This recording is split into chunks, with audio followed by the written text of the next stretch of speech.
कापूस लागवडीची दिशा आणि उत्पादन यांचा काय परस्पर संबंध आहे?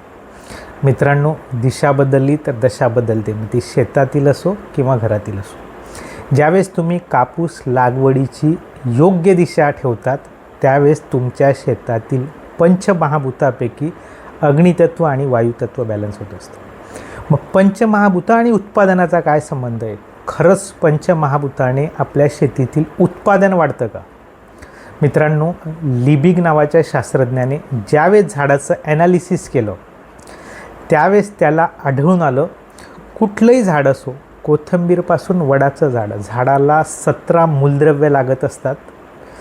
तर शास्त्रज्ञांना असं आढळून आलं की 98% त्या झाडाचं ॲनालिसिस केल्यानंतर त्यात 98% कार्बन, हायड्रोजन आणि ऑक्सिजन सापडला.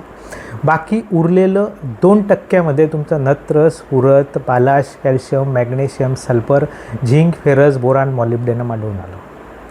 मित्रांनो, 98% रोल जर कार्बन, हायड्रोजन, ऑक्सिजनचा असेल आणि कार्बन, हायड्रोजन, ऑक्सिजन आपण कुठलंही बाह्य स्वरूपात देऊ शकत नाही, कुठल्याही टॉनिकच्या मार्फत किंवा खतामार्फत आपण झाडाला पुरवू शकत नाही.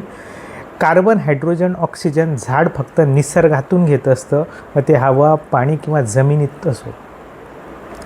2% रोल फक्त कृषी निविष्ठाचा आहे आणि आपण ह्या 2% करता कर्जबाजारी होत असतो. म्हणून सगळ्यात